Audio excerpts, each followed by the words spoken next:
Hello students, मैं सौरभ आपका स्वागत करता हूं आज की क्लास में। आज मैं एमए सेमेस्टर 1 के पेपर CC3 जो है कंटेम्प्रेरी वर्ल्ड, इससे आज एक टॉपिक आप लोगों के सामने प्रस्तुत करूंगा जिसका नाम है द न्यू डील। इसे हम हिंदी में न्यू डील का सिद्धांत भी कहते हैं। इस विषय को मैं प्रारंभ करूं उससे पहले मैं इसके बारे में कुछ बताना चाहूंगा। दरअसल इसके पहले मैंने क्लास में विश्वव्यापी आर्थिक मंदी का जिक्र किया। विश्वव्यापी आर्थिक मंदी क्या थी कि विश्वव्यापी आर्थिक मंदी प्रथम विश्व युद्ध के पश्चात आई एक ऐसी अवस्था थी जिसका प्रभाव लगभग विश्व के सभी देशों पर पड़ा। केवल रूस और फ्रांस इसके प्रभाव से बच गए थे क्योंकि उसके अलग अलग कारण रहे, लेकिन इसका प्रभाव, इस मंदी का प्रभाव लगभग संपूर्ण वैश्विक परिदृश्य में दिखाई देता है। इसी कड़ी में अमेरिका में फ्रैंकलिन डी रूजवेल्ट नाम के व्यक्ति राष्ट्रपति बने। जब फ्रैंकलिन डी रूजवेल्ट ने राष्ट्रपति पद की शपथ ली उस समय देश की अर्थव्यवस्था चरमरा गई थी। उन्होंने देश के पुनर्निर्माण के लिए कई महत्वपूर्ण निर्णय लिए और एक ठोस नीति के माध्यम से देश को इस आर्थिक मंदी के कुचक्र से बाहर निकालने का प्रयास किया। उनके इसी प्रयासों को संयुक्त रूप से एक द न्यू डील अर्थात न्यू डील की नीति के नाम से हम जानते हैं।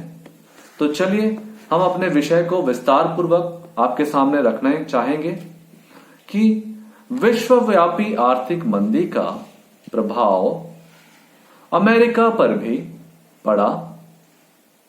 इस मंदी से निपटने के लिए अमेरिका के तत्कालीन राष्ट्रपति फ्रैंकलिन डी रूजवेल्ट ने आर्थिक पुनर्निर्माण एवं समाज कल्याण का एक कार्यक्रम आरंभ किया जो न्यू डील के नाम से प्रचलित हुआ। न्यू डील का मुख्य उद्देश्य प्रचलित अर्थव्यवस्था में कोई मौलिक सुधार लाना नहीं था, बल्कि राजकीय नियंत्रण और हस्तक्षेप में वृद्धि करके आर्थिक मंदी के दुष्परिणामों को दूर करना था। न्यू डील के अंतर्गत जो विभिन्न नीति अपनाई गई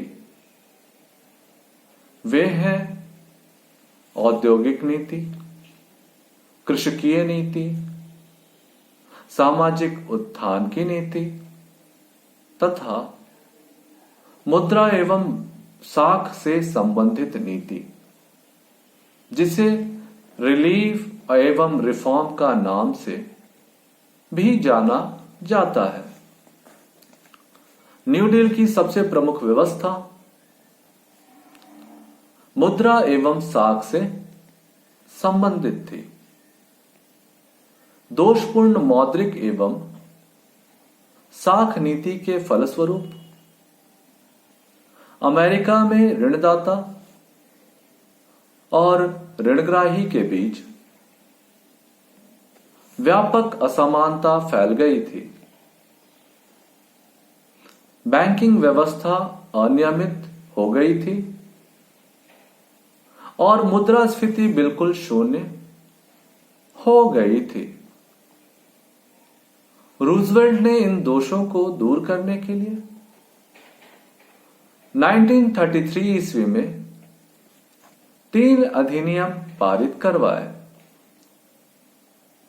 आयात बैंकिंग अधिनियम, कृषि राहत एवं स्फीति अधिनियम तथा गृहस्वामी ऋण अधिनियम। इसके अलावे 1934 में एक अन्य उद्योग ऋण अधिनियम भी बना। इन अधिनियमों द्वारा अर्थव्यवस्था में मुद्रास्फीति उत्पन्न की गई, गृह स्वामियों को ऋण प्रदान किए गए,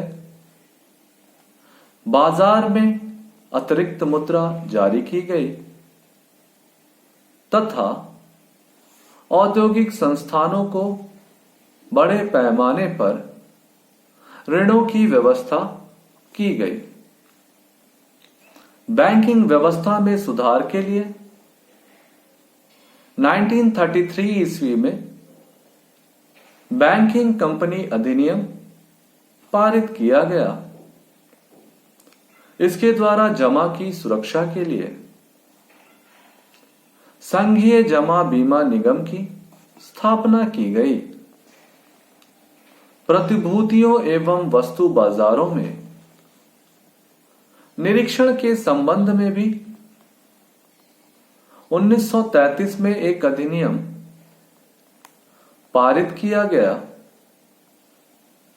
1935 में एक अन्य अधिनियम द्वारा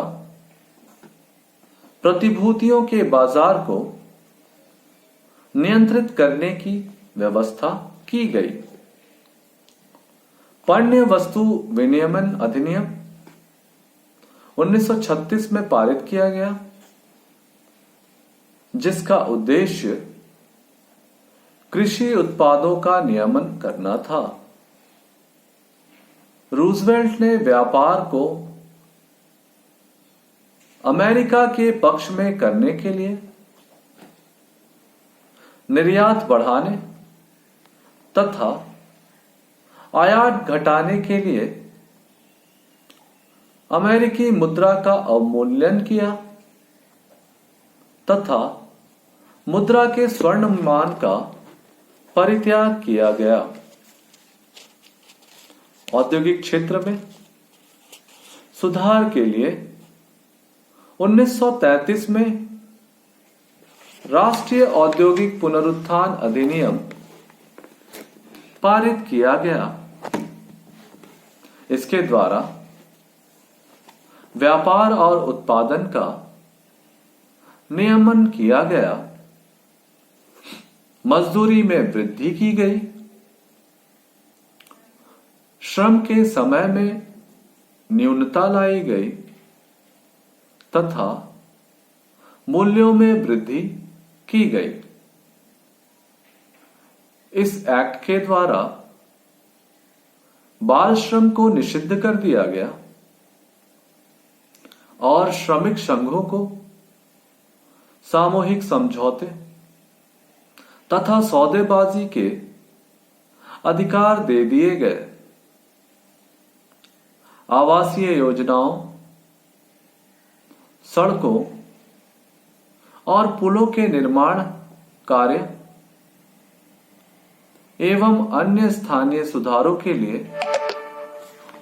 ऋणों की व्यवस्था भी की गई। न्यू डील के अंतर्गत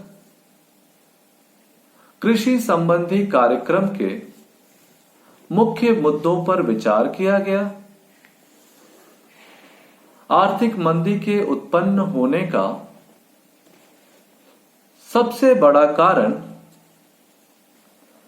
कृषि उत्पादों तथा औद्योगिक उत्पादों के मूल्यों में भारी अंतर का होना था। आर्थिक मंदी के निराकरण के लिए कृषि उत्पादों तथा औद्योगिक उत्पादों के मूल्यों में समानता स्थापित करना, ग्रामीण ऋण में कमी और वस्तुओं के वृद्धि से कृषकों की रक्षा करना तथा कृषकों के खेतों को गिरवी से मुक्त कराना अनिवार्य था। इसके लिए वर्ष 1933 में कृषि समायोजन कार्यक्रम पारित किया गया। इस अधिनियम द्वारा कृषि की अतिरिक्त उपज में कटौती के द्वारा किसानों की आय बढ़ाने का प्रयास किया गया। 1933 में ही 3 और एक्ट पास किए गए। पहला कृषि साख विधेयक थी। इसके द्वारा किसानों को विभिन्न प्रकार के बैंकों तथा वित्तीय संस्थानों के द्वारा आर्थिक सहायता प्रदान करने की व्यवस्था की गई। दूसरा आपात गिरवी भूमि अधिनियम थी। इसके द्वारा ऋणग्रस्तता निवारण की सुविधाओं की व्यवस्था की गई। तीसरा गृह स्वामी ऋण अधिनियम था। इस अधिनियम द्वारा उन लोगों को ऋण देने की व्यवस्था की गई जिनके मकान गिरवी थे। इन तीनों अधिनियमों के कार्यान्वयन का भार कृषि सुधार के लिए गठित प्रशासनिक इकाई पर दिया गया। न्यू डील की सबसे महत्वपूर्ण योजना सामाजिक सुरक्षा अधिनियम थी, क्योंकि इससे अमेरिका में एक नए युग की शुरुआत हुई। यह अधिनियम 1935 को पारित किया गया। इसके द्वारा संघीय सरकार ने राज्य सरकार को प्रत्यक्ष अनुदान देने की घोषणा की, जो प्रसूति तथा बाल कल्याण, अंधों, अपाहिजों तथा सार्वजनिक स्वास्थ्य सेवा से संबंधित थी। सामाजिक सुरक्षा में बुढ़ापे की बीमा योजना भी सम्मिलित की गई। 65 वर्ष से अधिक उम्र के वृद्धों के पोषण का भार राज्य सरकारों ने ग्रहण किया। पेंशन की भी व्यवस्था की गई, जो $65 प्रतिमाह थी। आर्थिक मंदी के दौरान बेरोजगारी बढ़ गई थी। इसे दूर करने के लिए बेरोजगारी राहत अधिनियम पारित किया गया। इसके द्वारा बेरोजगारों को रोजगार उपलब्ध कराना, आवास तथा चिकित्सा एवं नकदी सहायता देने का प्रावधान किया गया। इसके अतिरिक्त नवीन कार्यक्रम नीरा रोजगार देने के लिए आरंभ की गई। बेरोजगारी की समस्या को दूर करने के लिए एक असैनिक संरक्षण निगम की स्थापना की गई। इस निगम के द्वारा 20 लाख लोगों को रोजगार मुहैया कराया गया। लोगों की आवास संबंधी सहायता हेतु संघीय आवास प्रशासन की स्थापना की गई। इसका मुख्य कार्य सामूहिक समुदायों व राज्यों के आवास योजनाओं के लिए ऋण प्रदान करना था। इससे अमेरिका में गंदी बस्तियों के स्थान पर नए मकानों का निर्माण किया गया। रोजगार के अधिक अवसर उत्पन्न करने के लिए विभिन्न अविकसित क्षेत्रों को चुनकर वहां विकास योजनाएं चलाई गई। इसी योजना के अंतर्गत टेनेंसी घाटी विकास अधिनियम पारित किया गया। इस बहुउद्देशीय योजना में अनेक बांध बनाए गए तथा विद्युत गृहों का निर्माण किया गया। इससे जहां एक और लोगों को रोजगार की प्राप्ति हुई, तो वहीं दूसरी ओर बांधों और विद्युत गृहों के निर्माण से सरकार की आर्थिक स्थिति और भी अधिक मजबूत हुई।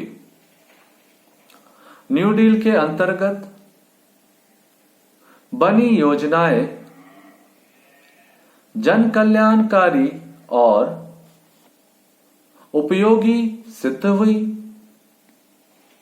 जैसे जैसे परिस्थितियां बदलती गईं और नई आवश्यकताएं एवं समस्याएं सामने आती गई, उनसे निपटने के लिए योजनाओं की रूपरेखा में परिवर्तन किया गया, किंतु ध्येय निरंतर एक ही रहा और वह था शोषित वर्गों का उत्थान। और इस कार्य में फ्रैंकलिन डी रूजवेल्ट को काफी सफलता मिली। इस प्रकार जब हम रूजवेल्ट की न्यू डील नीति का अध्ययन करते हैं तो हमें यह ज्ञात होता है कि रूजवेल्ट की न्यू डील की नीति ने आर्थिक मंदी के दौर में न केवल उसका डटकर सामना किया, बल्कि मंदी के कुप्रभावों को दूर करने के लिए अमेरिका द्वारा एक संयुक्त प्रयास शुरू हुआ, जिसने अमेरिकी की अर्थव्यवस्था को पुनः पटरी में लाने का कार्य किया तथा कई सामाजिक आर्थिक पुनर्निर्माण कार्यक्रम भी संचालित किए गए। न्यू डील की नई नीतियों की खोज कर देश की वित्तीय व्यवस्था के अनुकूल बैंकिंग एवं मौद्रिक प्रणाली को समायोजित किया गया। रूजवेल्ट ने व्यक्तिवादी पूंजीवादी व्यवस्था को समाजोपयोगी बनाया और अमेरिका उस आर्थिक मंदी के दौर से बाहर निकलने में सक्षम हो सका। अमेरिका की अर्थव्यवस्था पहले की भांति तीव्र गति से दौड़ने लगी। अमेरिका जो प्रथम विश्व युद्ध के पश्चात एक बहुत बड़ा निर्यातक देश के रूप में उभरा था, उसकी अर्थव्यवस्था आर्थिक मंदी के दौर में एक प्रकार से रसातल में चली गई थी। लेकिन फ्रैंकलिन डी रूजवेल्ट के कठोर परिश्रम और संयुक्त पुनर्निर्माण कार्यक्रमों की वजह से उसकी अर्थव्यवस्था इस घोर संकट के दौर से बाहर निकल गई और उसने अमेरिका को विकास की गति को और तेजी प्रदान की। इस प्रकार से हमारा जो यह विषय है फ्रैंकलिन डी रूजवेल्ट की न्यू डील की नीति, इसको हम यहीं पे समाप्त करेंगे। आई होप कि आपको फ्रैंकलिन डी रूजवेल्ट की न्यू डील की नीति अच्छी तरह से समझ में आ गई होगी। अगर आपको इससे संबंधित कोई भी समस्या या आपके कोई सवाल हो तो आप मुझे मेरे कमेंट सेक्शन में उन सवालों को लिखकर भेज सकते हैं और मैं आपको उन प्रश्नों का उत्तर अवश्य दूंगा। इसके साथ ही मैं यह कहना चाहूंगा कि न्यू डील से संबंधित प्रश्न जो है वो इस प्रकार से आपको पूछे जा सकते हैं कि न्यू डील की नीति क्या है, वर्णन करें, अथवा फ्रैंकलिन डी रूजवेल्ट की न्यू डील की नीति की विवेचना करें। तो किसी भी तरह से अगर आपके सामने ये प्रश्न रखे जाएं तो आप विचलित ना हो, बल्कि संयम के साथ उन परिस्थितियों को ध्यान में रखते हुए और उनके पुनर्निर्माण कार्यक्रमों पर ध्यान देते हुए इस प्रश्नों के उत्तर दें और उत्तर को संतुलित बनाते हुए उसके साथ न्याय करें। तब मुझे पूरी उम्मीद है कि आप अपने प्रश्नों का अच्छे ढंग से उत्तर दे पाएंगे। मैं आज की कक्षा यहीं समाप्त करूंगा। मैं अगले क्लास में फिर से हाजिर होऊंगा आपके सामने अपने नए विषय के साथ। तब तक के लिए मैं बंद करता हूं। ठीक है, धन्यवाद।